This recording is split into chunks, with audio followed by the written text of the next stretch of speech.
ओम नमः शिवाय। आप सभी का बहुत बहुत स्वागत है आपके अपने प्रोग्राम शिव रहस्य द सीक्रेट ऑफ शिवा में।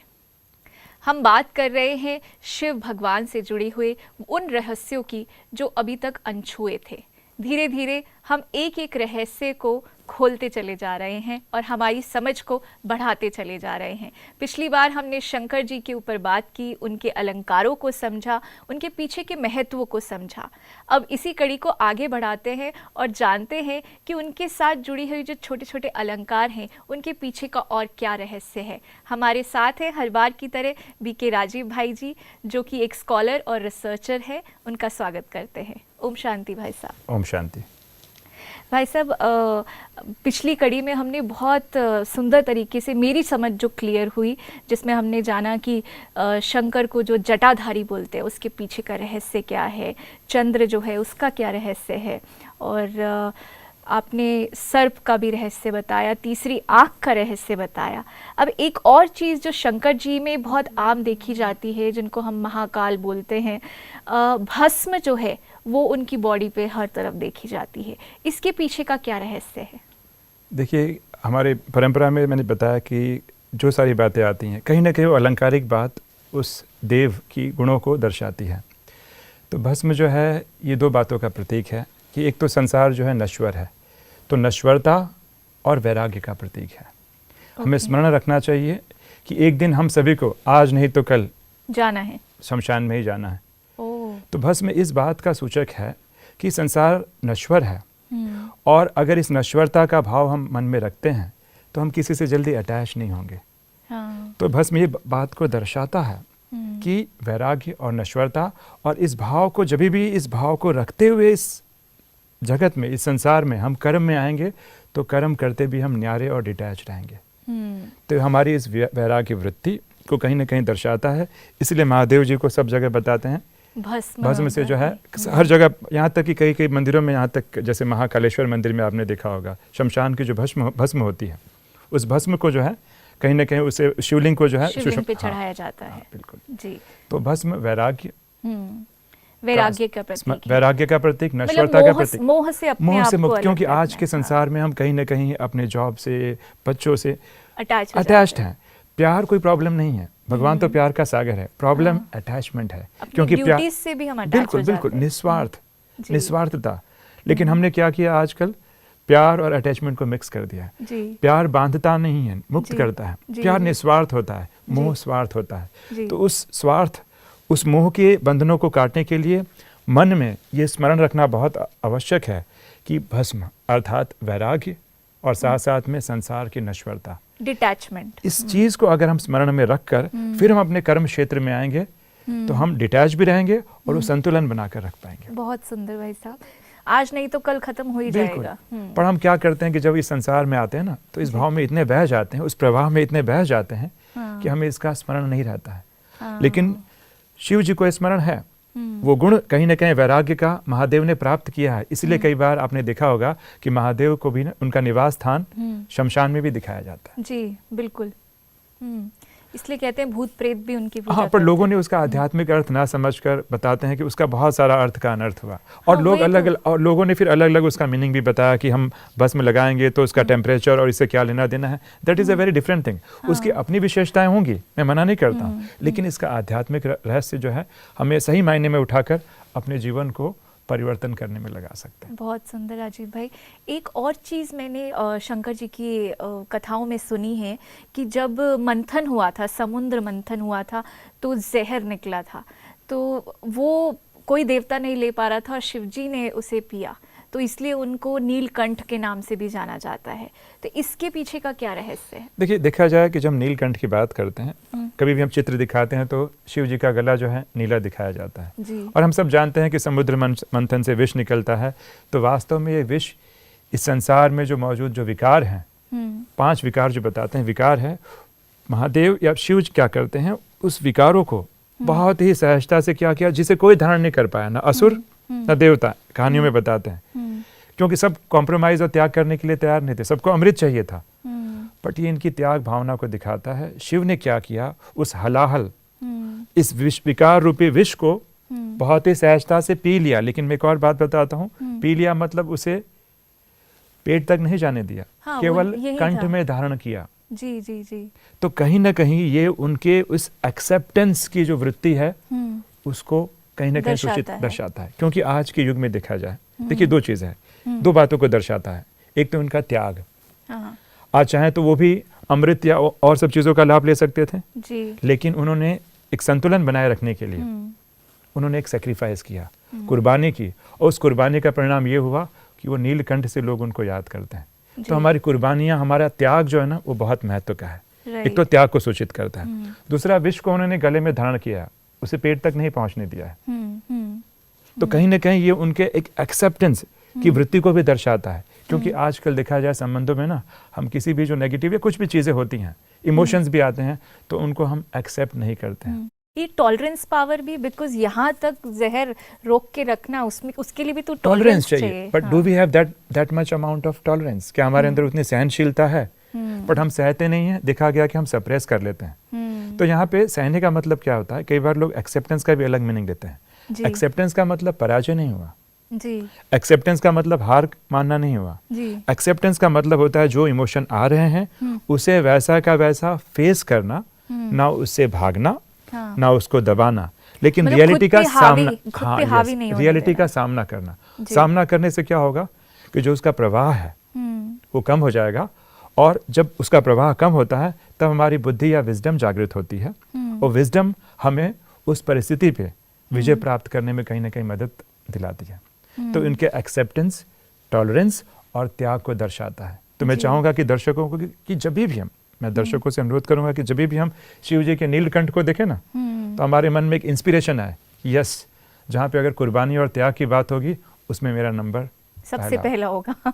ये हम चीज़ अगर हम शिव जी से उठा सके ना, जी, तो हमारे संबंधों में जो आजकल बहुत सारी चीज़ें चल रही हैं जी, उससे हम उपराम और ऊपर उठ जाएंगे। कितना बड़ा मीनिंग है अगर देखा जाए तो इसका। अगर मैं अपनी डेली लाइफ से अगर इसको जोड़ती हूँ तो बहुत सारी प्रॉब्लम्स या चुनौतियां जब हमारी लाइफ में आती हैं तो हम भागते हैं उनसे। बिल्कुल, जैसे देखा गया कि देवी देवता भी भाग ही रहे थे। यहाँ तक क्या होता है, देखिए सेपरेशन का प्रॉब्लम क्या होता है, ये आजकल मेजर प्रॉब्लम है सब जगह। हम इमोशन को सप्रेस करके रखते हैं तो उसकी अभिव्यक्ति निंदा या क्रिटिसिज्म से होगी, और हम स्ट्रगल करते रहेंगे, और स्ट्रगल से हमारी एनर्जी डिप्लीट होगी। लेकिन जैसे ही हमने एक्सेप्टेंस को लिया तो हमारी ऊर्जा और बढ़ जाती है, और हम सामने वाली सिचुएशन को इन्फ्लुएंस करने में भी कामयाब हो जाते हैं। सप्रेशन नहीं, ना भागना, लेकिन एक्सेप्टेंस, और एक्सेप्टेंस पराजय नहीं है। एक्सेप्टेंस हमें होश में लाता है, हमारी ऊर्जा को बढ़ाता है, ताकि सिचुएशन को हम इन्फ्लुएंस कर सकें। राजीव भाई, correct me if I am wrong, मतलब हम कोई भी सिचुएशन आती है या कुछ भी किसी टाइप का, तो हम रेजिस्ट करने लगते हैं, और उसी चक्कर में क्या होता है कि वो चीज़ जो है हमारे अंदर ही अंदर फिर वो उफाल बढ़ जाता है, बहुत ज़्यादा बढ़ जाता है। आप रेजिस्ट नहीं कर रहे हैं, क्योंकि जैसे ही हम सप्रेस करते हैं ना और रेजिस्ट करते हैं, देखिए रेजिस्टेंस में क्या होता है, हमारी एनर्जी वेस्ट हो जाती है। रेजिस्टेंस से क्या होता है, हम क्रिटिसिज्म मोड में चले जाते हैं, राइट। और जब हम सप्रेशन कर लेते हैं हमारी मन की शांति भंग हो जाती है। लेकिन जैसे हम एक्सेप्टेंस और सहनशीलता को लाते हैं, मन शांत हो जाता है, शांत चित्त हो जाता है, और हमारा विवेक जागृत होता है, जिससे हम उस सिचुएशन को इन्फ्लुएंस कर पाते हैं। तो ये एक्सेप्टेंस, नीलकंठ बनना आज के समाज की आवश्यकता है।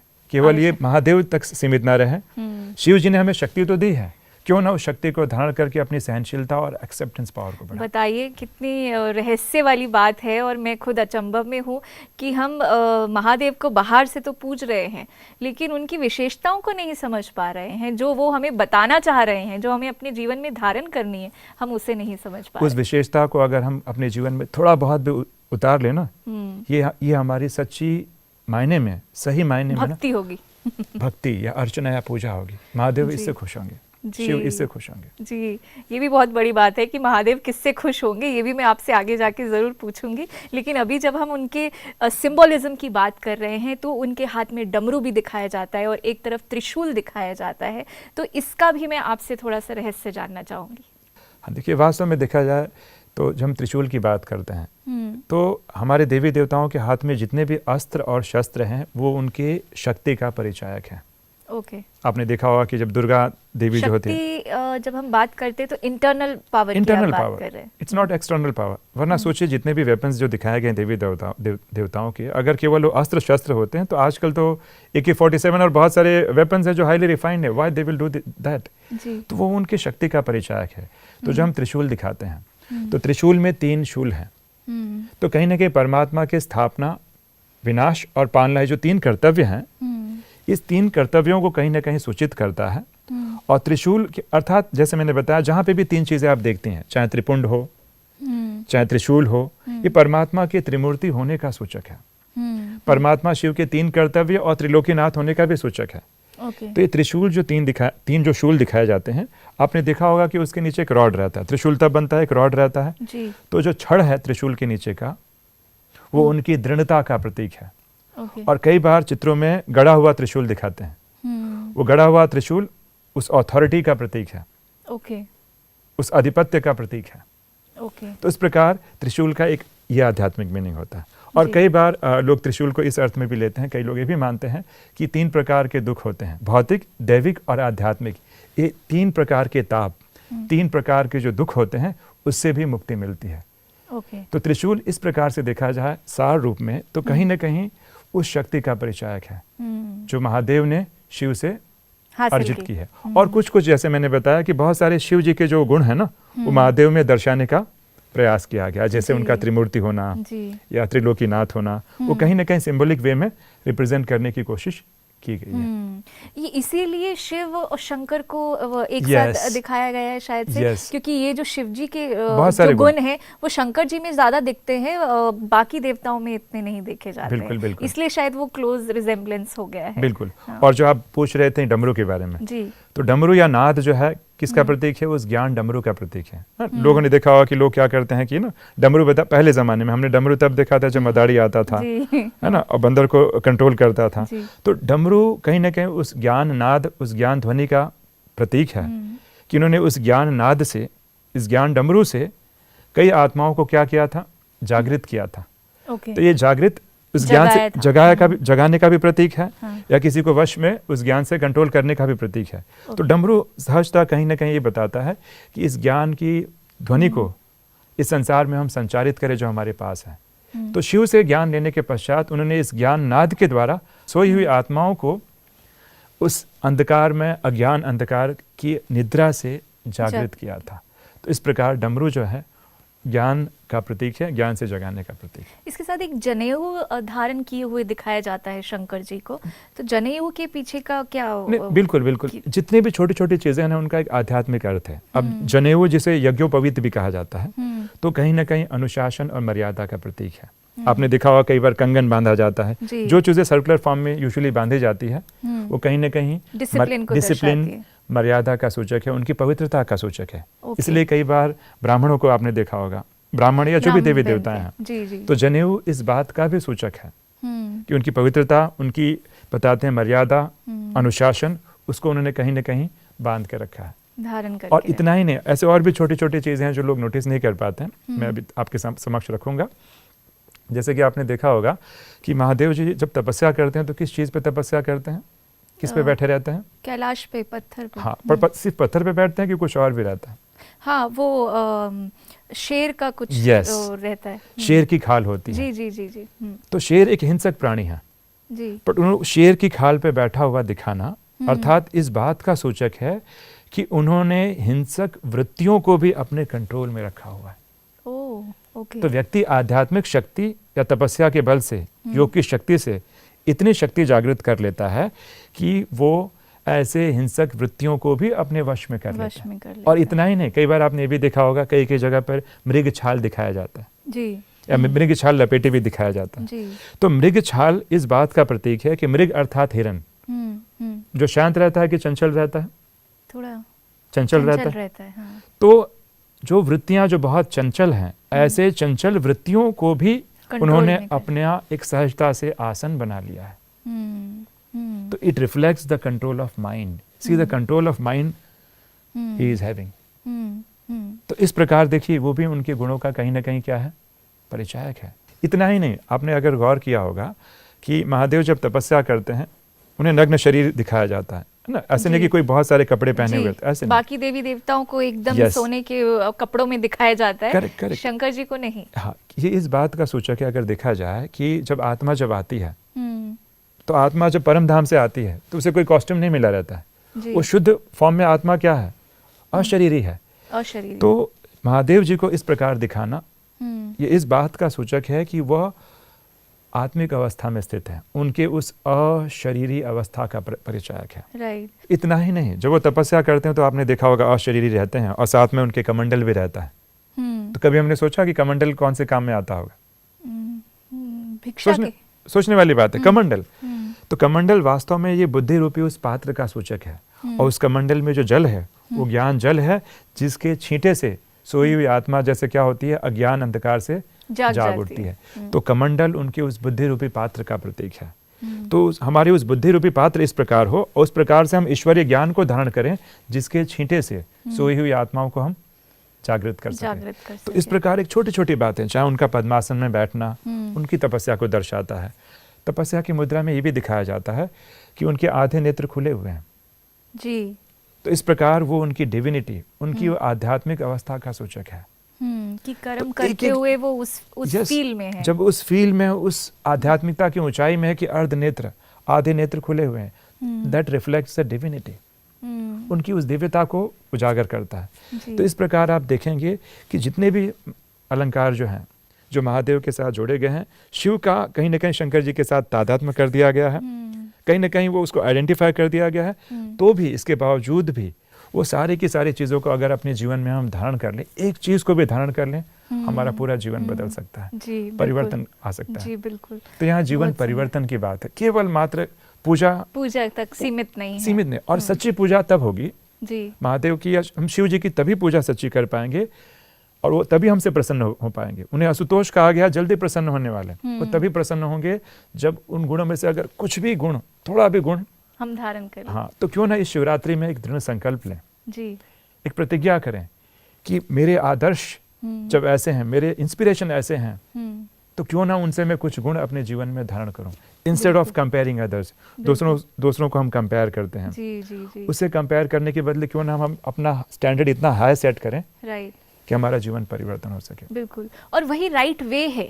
सिर्फ हम पूजा करते जाए बिना मीनिंग के, बिना समझे, तो उसका असर हमारे जीवन में नहीं दिखेगा। और केवल मांगने के लिए नहीं कि ये भगवान केवल हमें एग्जाम में पास कर देना, या हमारी विपदा टल जाए, पति की बुद्धि का ताला खुल जाए, लौकिक चीजों के लिए नहीं। निस्वार्थता से सच्चे दिल खोलकर एक बार अगर शिव के सामने हम समर्पण हो ना जी, तो हम काफी आध्यात्मिक और साथ साथ में लौकिक उन्नति को भी प्राप्त कर सकते हैं। जी बिल्कुल। बहुत सुंदर राजीव भाई, आज की पूरी चर्चा के लिए आपका बहुत बहुत शुक्रिया। ओम शांति। ओम शांति।